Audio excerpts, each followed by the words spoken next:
Pastor Benjamin knew what was coming. "Evelyn, please, I beg you. Let's talk about this at home."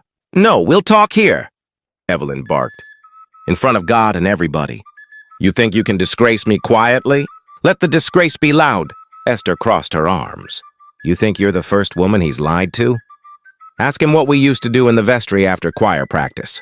Ask him who bought him that first black suit he always boasts about. Ask—" Evelyn lunged. Before anyone could blink, Evelyn had grabbed Esther's jewel and yanked it clean off her head. "Talk now! Sing another solo!" Evelyn shouted. Esther shrieked and pushed her back. "You don't know me. I'll finish you today." They stumbled into the flower stands at the altar. Plastic lilies scattered. Esther grabbed Evelyn's wrapper, but Evelyn held tight, biting her lip in rage. "Leave my husband alone!" "He was never yours to begin with," Esther screamed. The choir scattered. Ushers rushed to separate them. Evelyn wasn't just known for her sharp tongue and tendency to talk down to people. She was infamous for her fiery temper and her ability to turn any situation into a battlefield. From the day she was born, Evelyn had always been different. The last child and the only girl among 4 children, she had grown up with her brothers who were no strangers to roughhousing. While her brothers learned the art of sports and play, Evelyn had perfected the craft of fighting, often seen with fists clenched and a defiant expression on her face. Her mother, Mrs. Clara, had long given up hope that her daughter would change. "Will she ever calm down?" she often asked herself. But the answer, as clear as it was painful, always seemed to be no. Evelyn had always been the troublemaker of the family. If there was a fight at school or a quarrel at the market, you could bet that Evelyn was at the center of it, even if it wasn't entirely her fault. The nickname Evelyn the Warrior had stuck to her like a second skin, a badge she wore proudly. It wasn't just a name, it was her identity. It had come to a head one afternoon during school hours. Evelyn had gotten into yet another fight, but this time it was with someone she hadn't expected to challenge, her principal. The man had asked her to kneel down in front of the entire school as punishment for bullying a classmate. Evelyn, never one to take humiliation lightly, saw red. With the fury of a storm, she had grabbed the nearest stick, a thick, heavy branch, and swung it directly at the principal's head, knocking him to the ground with a sickening thud. The other children scattered, horrified at the spectacle they had just witnessed. But Evelyn wasn't done. As she stood over the principal, breathing heavily, her classmates too afraid to approach her, she heard a voice, her brother's. "Ah, don't, Evelyn!" "Not again." "Ah, but it was too late." Evelyn was already being dragged away from the scene by the school security. That day was the end of her schooling. No other school would accept her after the incident. And the reputation of Evelyn the Warrior followed her wherever she went. It wasn't long before she started following her mother to the market, her only refuge from the constant judgment of her neighbors. Years passed. Evelyn grew into a young woman, but her volatile nature didn't soften. Now 24, she had no boyfriend, no suitors. The village boys and men had learned long ago to avoid her at all costs. Mothers warned their sons to stay far away from her, as if she carried some curse. Her temper was too much to bear, and many had witnessed the consequences of crossing her. But Evelyn didn't care. She was content with her life alone and untamed. Then one day, as if fate had intervened, everything changed. A pastor, Pastor Benjamin, came to the village for a rival crusade. He was tall, with a warm smile and a calm demeanor that contrasted sharply with Evelyn's fiery nature. The moment their eyes met, something shifted inside Evelyn. There was something about him, something that made her feel seen. Pastor Benjamin was not like the other men in the village. He didn't flinch when he met her gaze, nor did he treat her like a dangerous outcast. He saw something in her that no one else had ever seen, a soul that could be redeemed. And so Pastor Benjamin fell in love with Evelyn, and he made it his mission to marry her. But little did he know, marrying Evelyn would lead him down a path full of challenges, heartbreak and discovery. The village, of course, had plenty to say about this. Some told Pastor Benjamin not to marry her. "She's trouble," they warned. "You'll regret it." But Pastor Benjamin wouldn't listen. He was convinced that God could change anything, even Evelyn. "She will change for the better," he assured everyone. "I believe in her." And so, despite the warnings, Pastor Benjamin married Evelyn and took her to the city, A new chapter in their lives had begun, one filled with hope, prayer, and a promise of change. But Evelyn's past was not so easily forgotten. And as she stepped into her new life as a pastor's wife, she would soon discover that the battles she had fought outside the church were nothing compared to the ones she would fight within it. Pastor Benjamin was the kind of man who had a heart as big as his church. His congregation in Lagos adored him not just for his powerful preaching, but for his genuine love and care for his members. He was the type of pastor who, after Sunday service, would personally make sure that the most vulnerable in his congregation were taken care of. Whether it was food, money, or clothes, people saw him as a beacon of hope, a man of God who truly practiced what he preached. But while the church loved him, there was one person who wasn't so happy about it. His wife, Evelyn. Evelyn had never really understood why her husband felt the need to give so much to others. "He's giving away everything," she would often complain. "What about us? What about me?" She would say these things in a way that seemed almost justified, as though her concerns were the most important. Pastor Benjamin, of course, tried his best to explain the principles of giving, but Evelyn wouldn't listen. She smiled and nodded, pretending to understand, but deep down she had a plan. The plan to take everything back. Evelyn started to do what she did best, take control. If Pastor Benjamin gave something to anyone in the church, whether it was food, clothes, or money, Evelyn would find a way to forcefully take it back. She would march up to the recipients and declare, "My husband made a mistake giving you that. It's not yours, it's ours." The bewildered church members, often too intimidated to argue, would hand over whatever they had received, no questions asked. This made Evelyn feel powerful. She began to act like a small god in the church, bossing around the workers and speaking to the elders with an air of superiority. She no longer saw herself as just the pastor's wife. She became the Mama G.O., in her own mind, expecting others to treat her as such. Her Sundays were a spectacle. She spent hours getting dressed, carefully selecting the most extravagant clothes, as if she were preparing for a beauty pageant. "I am the pastor's wife," she would often say to herself. "Nobody should dress better than me, no one." It didn't matter that the church wasn't a fashion show. To Evelyn, it was all about the image. She wanted to be the center of attention. The pride in her eyes was matched only by the vanity in her heart. But it wasn't just the clothes or the power she craved. Evelyn's bitterness was rooted in something deeper, something that had started long before her marriage to Pastor Benjamin. Perhaps it was the village's cold shoulder, or maybe it was the deep-seated belief that she deserved more than she had been given. Whatever the cause, it was clear that Evelyn was unhappy with the life she had. One day after the Sunday service, Pastor Benjamin had to meet with a group of junior pastors. Evelyn, impatient and hungry, walked up to him mid-meeting. Her eyes were fiery, her voice sharp. "It's time to go home," she said, her tone commanding. "You've been talking since morning. Now you need to take a break. Besides, I'm hungry and we're going home to eat." The other pastors sat in stunned silence, unable to believe what they were witnessing. Pastor Benjamin, embarrassed and exhausted from the long day, tried to excuse himself. "I'm sorry, gentlemen," he said with a forced smile. "I'll have to continue this meeting later." The pastors watched in disbelief as the scene unfolded before them. The way Evelyn had spoken to her husband in front of them was not only rude, it was disrespectful, but none of them dared to speak up. They all knew how Evelyn was, and they had learned long ago to keep quiet when it came to her. As they drove home, Evelyn continued to complain, this time about something else. "Did you see Miss Blessing today? Look at her expensive clothes. She's probably stealing from the church. We need to stop her," Evelyn said, her voice dripping with jealousy. Pastor Benjamin didn't respond. He was too angry, too hurt by the way his wife had behaved. But Evelyn didn't notice. She never did.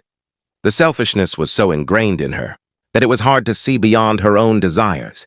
Pastor Benjamin, silently fuming, drove the car in silence. He was beginning to wonder if he had made a huge mistake by marrying Evelyn. Later that night, Pastor Benjamin couldn't sleep. His thoughts swirled around the events of the day. He remembered the warnings from the villagers back home, the warnings he had ignored. He had been blinded by Evelyn's beauty and charm and had failed to seek God's guidance before making the decision to marry her. In the stillness of the night, Pastor Benjamin knelt down and began to pray. "Lord," he cried, "I've made a mistake. Please show me the way. Help me to know how to handle my wife, to deal with the situation in the church. I've been blinded by my own desires, and now I need your help." The next morning, Pastor Benjamin felt a heaviness in his heart. He knew he needed to talk to Evelyn, but he wasn't sure where to start. When she finally entered the room, he looked at her with a sigh. "Honey, I love you so much, that's why I married you," Pastor Benjamin began. "But there's one thing I really need from you. Please, I need you to support me in this ministry. I need you to show love not just to me, but to the entire church. It's not about us anymore, it's about the people. I need you to change." Evelyn, of course, didn't take kindly to this. "I do love you," she said defensively. "But you don't understand. You're giving away everything we have. The church is stealing from us." The argument quickly escalated into a huge fight. Evelyn's pride was hurt and she lashed out, not caring who was right or wrong. In the middle of their heated argument, a knock on the door interrupted them. It was Miss Blessing, the church accountant. "Good morning, sir," Blessing said, her voice polite but shaky. "I'm sorry to bother you, but Mama Evelyn instructed me to bring the church offerings and tithes to her at home." Pastor Benjamin stared at her in shock. "Church offerings? Why would she need them here?" "She says that since you've been giving everything away," Blessing continued, "she needs to account for the funds, and if not, she'll deal with me." Evelyn, furious, stormed into the room. "Yes, I said so," she shouted. "Since you've been stealing from the church, I want the money now." Blessing was stunned. "What? Stealing from the church? I'm just doing my job," she protested. But Evelyn, now completely out of control, didn't let her speak. "Give me the money," she demanded.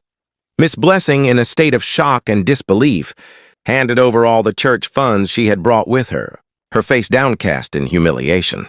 "I can't continue working here," she said softly.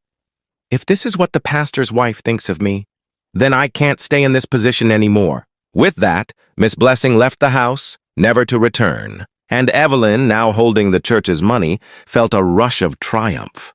She had taken control, and Pastor Benjamin, though devastated, said nothing. He only prayed, praying that God would help him through the mess his marriage had become. Evelyn now took over as the church accountant, a position she had never earned, but one that she had claimed for herself. Pastor Benjamin, for the sake of peace, said nothing. He simply prayed. He believed that someday, somehow, things would work out for the good. But deep down, he knew the battle had only just begun. Evelyn's newfound position as the church accountant, while it had once seemed like a gift, was quickly turning into a curse.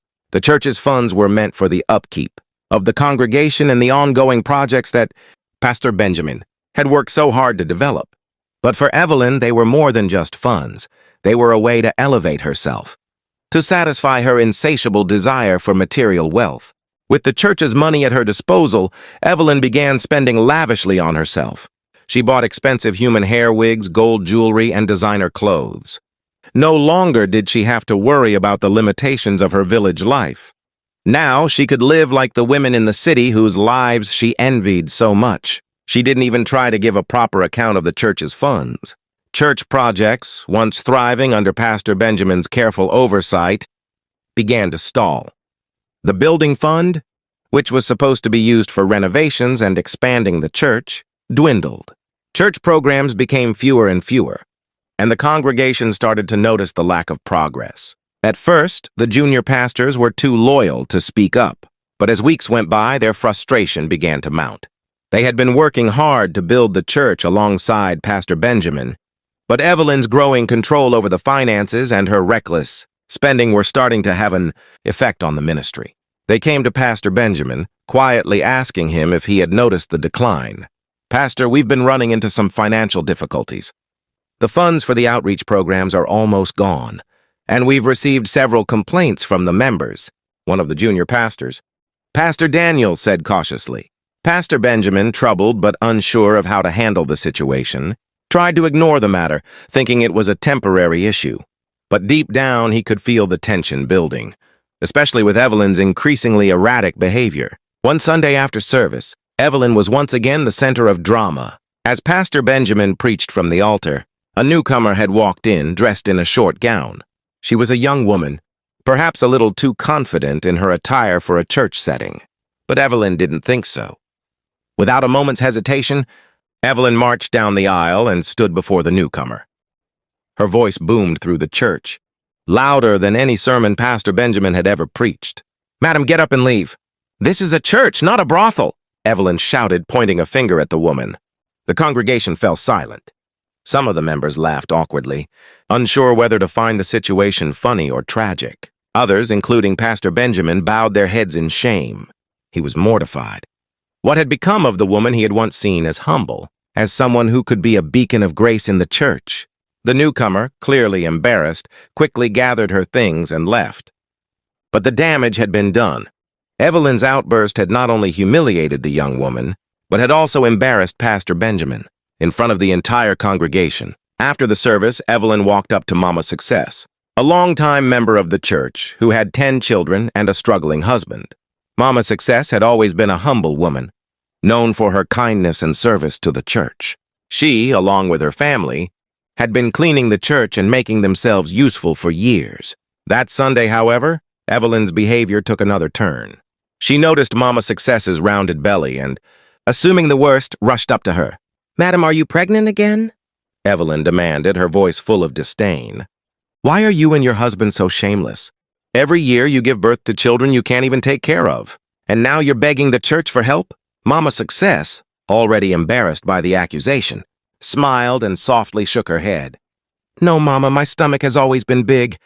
I'm not pregnant." The other women in the church were furious at how Evelyn had spoken to Mama Success, but none of them dared to confront her. They had all learned long ago that Evelyn's temper was something to avoid at all costs, especially with how she treated everyone around her. But it wasn't just Evelyn's words that bothered them. It was her heartlessness, her inability to show compassion for others who were struggling. As the weeks passed, Evelyn's antics only grew worse. One evening, a woman came into the church with her baby, only for the child to start crying during the service. While the ushers should have been the ones to handle the situation, Evelyn, without any hesitation, rushed up to the woman. "Why is this child disturbing the service?" Evelyn snapped, grabbing the baby from the mother's arms. The shocked congregation watched as Evelyn took the baby and unceremoniously threw him outside the church. "I hate nonsense," Evelyn muttered under her breath. "Why will a tiny soul like him disturb the entire congregation?" The mother, humiliated and in tears, grabbed her bag and left the church without another word. She picked up her baby, who was crying in the sand, and walked away, her face red with shame. After the service, Madam Esther, the choir leader, tried to offer some gentle criticism to Evelyn. "Truly, the baby was disturbing, but the way you handled it was wrong. You should have allowed the ushers to do their job," Madam Esther said, trying to remain calm. Evelyn, already irritated, snapped back. "Are you trying to correct me in my husband's church?" Her voice was harsh, and her eyes narrowed in anger. Madam Esther smiled, her tone light but firm. "Oh, point of correction, ma'am. The church belongs to the Lord, not your husband. Your husband is not yours alone. He is also our husband, father, pastor, and leader. I mean no harm, just pointing out some wrongs." Evelyn's face flushed with rage. "You said what?" "Our husband?" she shouted. "Who is our husband? Are you referring to my husband as yours too? So after you divorced your husband, you want to call mine? I'll be the one to chase you out of this church." Madam Esther was left in complete shock, but Evelyn didn't care. She walked away, leaving Madam Esther standing there, her face frozen in disbelief. The conflict between Evelyn and Madam Esther only grew from that day forward. Evelyn complained bitterly to Pastor Benjamin, demanding that Madam Esther be removed from the choir. "She's too rude and doesn't respect me." Evelyn fumed on their way home. "She deserves to be punished." Pastor Benjamin, though frustrated, tried to reason with his wife. "Evelyn, Madam Esther has been with the choir even before we got married.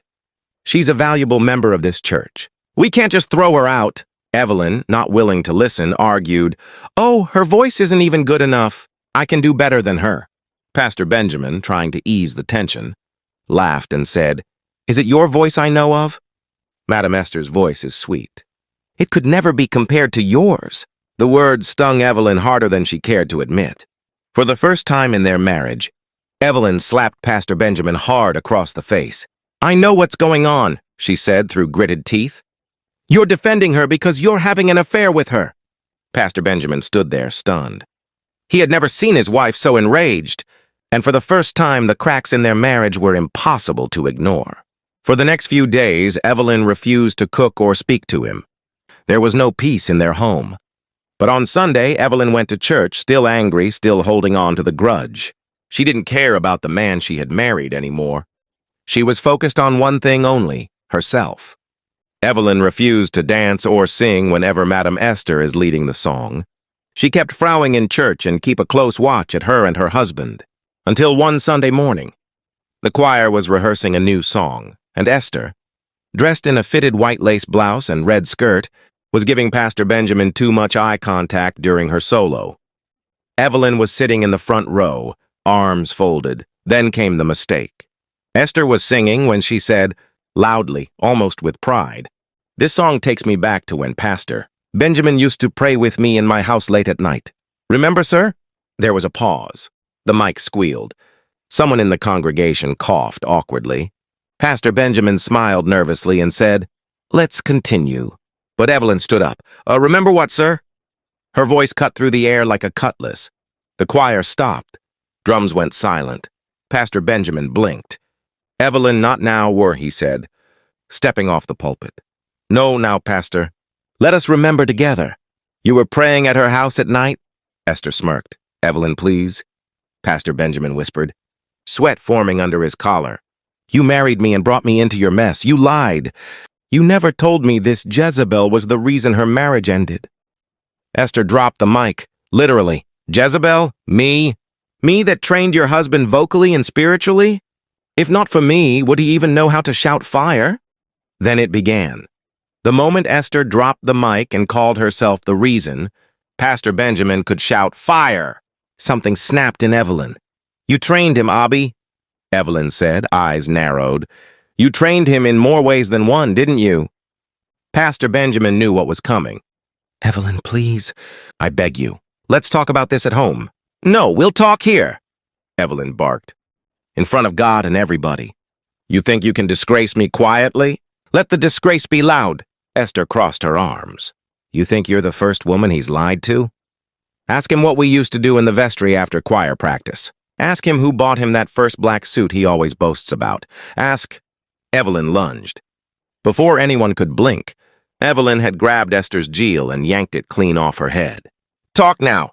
Sing another solo," Evelyn shouted. Esther shrieked and pushed her back. "You don't know me. I'll finish you today." They stumbled into the flower stands at the altar. Plastic lilies scattered. Esther grabbed Evelyn's wrapper, but Evelyn held tight, biting her lip in rage. "Leave my husband alone!" "He was never yours to begin with," Esther screamed. The choir scattered. Ushers rushed to separate them. "Blood of Jesus!" cried Sister Nkechi, running up from the back. "Two women fighting on the altar of the Lord? This is end time!" Some elders tried to intervene, pulling Evelyn back. But she slipped out and went for Esther again, this time grabbing her blouse. A button popped. Someone gasped. And that was when the church truly divided. Half the members tried to separate them. The other half already had their phones out. Brother Tunde from media was recording like it was Big Brother Nija. "Ah, see real drama, oh," he whispered to his friend, chuckling as he zoomed in. "Pastor Ben go trend today." Sister Loveth, instead of helping, stood on a pew taking a selfie with the chaos in the background. A small girl in Sunday school uniform leaned over to her mother, whispering, "Mummy, is this how Jesus fought the devil?" Pastor Benjamin, meanwhile, stood frozen near the pulpit, face pale, hands trembling. His Bible lay face down on the floor like even the Word of God had given up on him. "I told you we should have talked privately," he muttered. A soft-spoken deacon finally pulled Evelyn aside. "My sister, a beg for the sake of God." Evelyn was crying now. "I thought I married a man of God. My family warned me. They said he was too anointed, to be honest." Esther, hair wild, blouse torn at the shoulder, wiped sweat from her forehead and hissed. "I told him he wasn't done with me. You thought ring means ownership? You're just a season." The head usher finally took the mic and shouted, "Let us pray!" No one prayed. Eventually, security escorted Esther out. Evelyn was taken to the church office and Pastor Benjamin. He sat down quietly, face in his hands. That evening, videos flooded WhatsApp and TikTok. Titles like, Pastor's wife fights choir mistress over hidden affair. When fire burned on the altar. Real drama in Lagos Church. Church attendance doubled the next Sunday. Not because of revival, but because Nigerians love drama. People came early, hoping for part 2. But Pastor Benjamin didn't preach that day. He stood before the congregation, humbled, voice low. I failed, he said. Not just as a husband, but as a shepherd. And I'm ready to step down to seek forgiveness from God. From my wife, from this church. The church was quiet. Evelyn sat beside him. She didn't smile, but she stayed. Many years ago, Madam Esther was the choir mistress and married, but her smile was honey and her eyes? Trouble. She had a way of placing her hand on Pastor Benjamin's shoulder during rehearsals that lingered just a second too long. Their private voice training sessions became regular, and soon the whispers in church started. But the whispers died down when Esther's marriage crashed. Her husband left town. She stayed behind, more active in church than ever. Pastor Benjamin, shaken by the scandal and feeling a sense of guilt, said he had received a new direction from God. He cut her off. He fasted. He prayed. And months later, he introduced Evelyn to the church and eventually married her. At first, Esther didn't fight it. She behaved, sat quietly at the back of the church, avoided the choir stand. But over time, she returned to her old post. Pastor Benjamin said it was forgiveness and restoration.